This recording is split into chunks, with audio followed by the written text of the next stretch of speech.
Hello in this is Rekha Kushwaha and welcome to info teaching. हाजिर हूँ आप सभी के सामने बहुत ही अमेजिंग आज के क्वेश्चन के साथ। और ये क्वेश्चन आप लोगों ने ही पुट किया है कि मैम एग्जाम कौन सी लैंग्वेज में होगा। तो इस क्वेश्चन को आज हम क्लियर करने वाले हैं अच्छे से, और आप लोगों का जो ये डाउट है इसे भी मैं क्लियर करूंगी, तो लास्ट तक वीडियो जरूर देखिएगा। और भी आप लोगों के एक दो डाउट है उन्हें भी मैंने क्लियर किया है, मतलब कंटिन्यू करेंगे। सो स्टार्ट करते हैं। फर्स्ट ऑफ ऑल आप लोगों को अपना पॉजिटिव फीडबैक एंड सपोर्ट देना है लाइक इट के थ्रू, एंड सभी लिंक से जुड़े, लिंक आप लोगों को डिस्क्रिप्शन में मिल जाएंगे। और सबसे मोस्ट इंपॉर्टेंट बात कि हमारा जो व्हाट्सएप ग्रुप है वो एक तरीके से मतलब कंटिन्यू चल रहा है। बहुत सारे कैंडिडेट्स बोल रहे हैं कि मैम ग्रुप फुल हो गया है, तो आप लोग कंटिन्यू कीजिए हमारे टेलीग्राम ग्रुप को।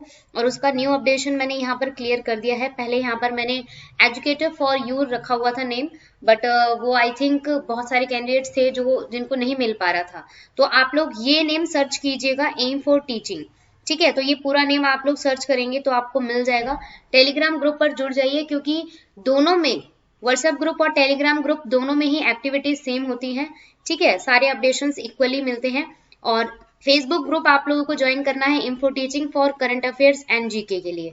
तो यहाँ पर कुछ अपडेशंस में डेली कम से कम 2 से 3 आप लोगों को अपडेशंस मिल जाएंगी करंट अफेयर्स और जीके से रिलेटेड, तो ये मोस्ट इंपॉर्टेंट है आप लोगों के लिए।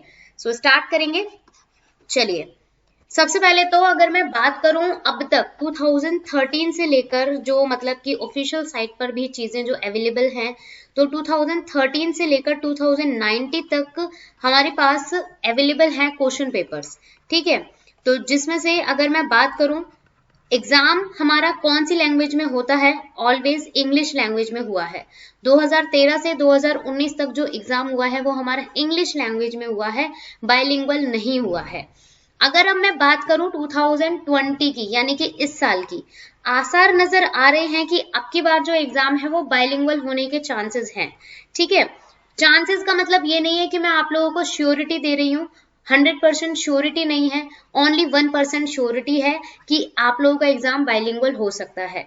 तो आप लोगों को 99% जो श्योरिटी या एक तरीके से प्रेफरेंस देनी है वो सिर्फ और सिर्फ इंग्लिश को ही देनी है, कि अपनी प्रिपरेशन आप लोग इंग्लिश में ही कंटिन्यू करें। बाइलिंगुअल हो सकता है, मतलब एक तरीके से श्योरिटी नहीं है, इस चीज को अपने माइंड से निकाल दें। ठीक है, प्रेफरेंस आप लोगों को इंग्लिश में ही देनी है। और बाइलिंगुअल अभी तक नहीं हुआ है 2019 से 2013 से 19 तक, तो चांसेस अब की बार अगर ऐसा हो सका, क्योंकि बहुत सारे कैंडिडेट्स ने क्या किया है कि एक तरीके से मेल डाला है, जो मेल मतलब एपीएस की जो साइट है वहां पर मेल डाला है कि बाइलिंगुअल होना चाहिए एग्जाम। सो लेट्स सी अब की बार क्या होता है। बट आप लोग अपनी प्रेफरेंस इंग्लिश को दें, क्योंकि जो एपीएस है वो इंग्लिश को ही प्रेफरेंस देता है। इंटरव्यू हमारा इंग्लिश में ही होता है। फेज 3 मतलब इंटरव्यू के बाद जो फेज 3 आएगा उसमें स्किल टेस्ट होगा, और वो स्किल टेस्ट कंप्यूटर पर लेते हैं या एक तरीके से डिस्क्रिप्टिव ऐसे राइटिंग होता है, तो वो बेस्ड होता है एपीएस के ऊपर। तो ये चीज आप लोगों को याद रखनी है। अब बात करते हैं क्वेश्चन पेपर की, कि क्वेश्चन पेपर कैसे अवेलेबल होंगे। अगर मैं बात करूं, यहाँ पर एपीएस की जो ऑफिशियल साइट है वहां पर भी मेंशन हो रहा है कि वहां पर अभी आपको जो प्रीवियस ईयर के पेपर हैं वो अवेलेबल नहीं हो पाएंगे। मेरे पास जो पेपर हैं प्रीवियस ईयर के वो 2013 से 2017 तक के हैं। ठीक है, 2018 और 19 अभी तक एपीएस की ऑफिशियल साइट पर भी नहीं आए हैं, तो मैं आप लोगों को प्रिपरेशन करवाऊंगी 2013 से 17 तक। अब कई कैंडिडेट्स बोल रहे हैं कि मैम पीडीएफ शेयर कीजिएगा। मैं पीडीएफ शेयर नहीं कर पाऊंगी, क्योंकि एपीएस ने क्या किया है कि ये जो साइट्स हैं यहाँ पर एक तरीके से पासवर्ड लगा हुआ है उनकी तरफ से, कि एक तरीके से जो कैंडिडेट सब्सक्रिप्शन मतलब जिन्होंने ले रखा है, क्योंकि लास्ट टू लास्ट ईयर 2017 में मैंने सब्सक्रिप्शन लिया था, इसका पे किया था, तब मुझे ये अवेलेबल हो पाए थे। मतलब मैं ही देख सकती हूँ, बट मैं इन्हें कहीं पर भी शेयर नहीं कर सकती हूँ। सिर्फ एक क्रॉप करके जो हम क्वेश्चन ले सकते हैं, या मैं वहां से राइटिंग करके आप लोगों को क्वेश्चन प्रोवाइड करवाऊंगी। और सेम एज इट इज मैं मिनिमॉक टेस्ट सीरीज में भी कवर कर रही हूँ कि यहाँ से 2013 से लेकर 17 तक के जो पेपर हैं उसमें से मैंने कल भी कुछ क्वेश्चन पुट किए थे जो हमारे प्रीवियस ईयर के पेपर में थे। तो पार्ट ए के पेपर अवेलेबल हैं, याद रखेंगे। कई कैंडिडेट्स बोल रहे हैं कि मैम पार्ट बी के भी पेपर अवेलेबल करवा दीजिए। बाइलिंगुअल या इंग्लिश का तो क्लियर हो गया है, बट अगर मैं बात करूं सिलेबस की, तो सिलेबस और जो आप लोगों के क्वेश्चन पेपर हैं वो एपीएस की ऑफिशियल साइट पर भी अवेलेबल नहीं है पार्ट बी का, ओनली पार्ट ए अवेलेबल है। तो इस चीज को थोड़ा सा ध्यान में रखिए। अगर हो सका, मतलब कोशिश मैं पूरी करूंगी कि आप लोगों को पार्ट बी के जो मतलब पेपर हैं वो भी प्रोवाइड करवाऊं, ताकि आप लोगों को अपनी प्रिपरेशन और रिवीजन करने में दिक्कत ना हो। ठीक है, तो ये बात क्लियर हो गई होगी मे बी।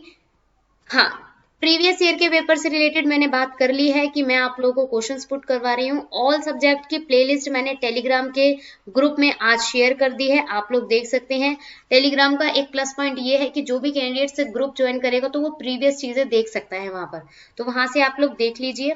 अब एक क्वेश्चन आ रहा है कि मैम टीजीटी और पीजीटी में आप लोगों को कॉमर्स है, फिजिकल एजुकेशन है और संस्कृत है, कंप्यूटर साइंस है, इन सब का एक तरीके से सिलेबस नहीं प्रोवाइड हो पाया है। तो देखिए ऑफिशियल साइट पर तो है नहीं, मतलब ऑफिशियल साइट पर सिलेबस तो नहीं दिया गया है, बट जो अदर साइट्स हैं जो एक तरीके से ऑफिशियल टाइप्स की हैं, चाहे वो अनअकैडमी हो चाहे ग्रेड अप हो, तो वहां से कुछ चीजें मुझे मिली हैं और वो मैंने ऑलरेडी शेयर कर दी है टेलीग्राम ग्रुप पर। ठीक है, और कम से कम 15 से 20 बार मैंने शेयर कर दिया है सिलेबस, तो वहां से आप लोग देख लीजिएगा।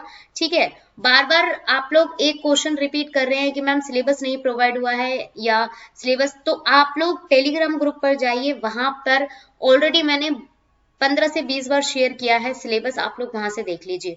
इस सपोज अगर किसी का सिलेबस मिस हो गया है, जैसे संस्कृत का हो सकता है क्योंकि मैंने संस्कृत का वहां पर शो नहीं किया था, और जहां से मैंने सिलेबस लिया है उसमें भी संस्कृत नहीं था और बाकी सब्जेक्ट्स थे, तो मैं कोशिश करूंगी संस्कृत का भी जल्द से जल्द प्रोवाइड करवाने को। और पार्ट ए यानी कि पीआरटी, टीजीटी एंड पीजीटी तीनों में जो पार्ट ए है उसका सिलेबस मैंने आज ही पब्लिश किया था 2 बजे की क्लास में, तो वो आप लोग वहां से देख लीजिएगा। सो होप सो क्लियर हो गए होंगे आप लोगों के डाउट्स। फिर भी अगर कोई ऐसी चीज है जो आप पूछना चाहते हैं, कोई डाउट है, तो कमेंट करके पूछिए या किसी भी ग्रुप से जुड़कर पूछें, ताकि तैयारी हम इसी तरीके से कंटिन्यू करते रहें। मेरी तरफ से आप लोगों को पार्ट ए में तो बिल्कुल भी दिक्कत लेने की जरूरत नहीं होगी, पार्ट ए को हम बिल्कुल अच्छे तरीके से कंटिन्यू करेंगे। ठीक है, पार्ट बी का रहेगा कि आप लोग अपना सेल्फ प्रिपरेशन करें पार्ट बी में, अरिहंत की बुक फॉलो करें। अरिहंत की बुक तीनों ही पार्ट के लिए बेस्ट रहती है, पर्टिकुलर आप बुक ले सकते हैं। बुक के लिए मैं कहूंगी कि बुक जरूर ले लीजिए, क्योंकि ऑफिशियल साइट्स पर कुछ भी नहीं दे रखा है पार्ट बी से रिलेटेड, तो ये चीज आप लोगों को ध्यान में रखनी है। ठीक है, so give your positive feedback and support, like it and comment करके बताएं जो भी आप लोगों को लगा है कि ऐसा होना चाहिए नहीं होना चाहिए, अपना फीडबैक दें, अपने कमेंट करके अपने डाउट्स एंड क्वेरीज को भी कंटिन्यू करें, और जो ऑलरेडी मैं क्लासेस कंटिन्यू कर रही हूँ उन्हें भी कंटिन्यू करें, मतलब देख लें जी। ठीक है, 9:30 बजे कल हम मिनी मॉक टेस्ट सीरीज के साथ मिलेंगे, 9:30 बजे मिनी मॉक टेस्ट सीरीज होगा हमारा, और परसों यानी कि 8 अक्टूबर से फिर हम अपनी क्लास कंटिन्यू करेंगे 2 बजे, और फिर कोई दिक्कत नहीं होगी, और फिर हम ऐसे ही कवर करेंगे अपने सिलेबस और अपनी प्रिपरेशन को। Thank you all, keep learning. बिल्कुल।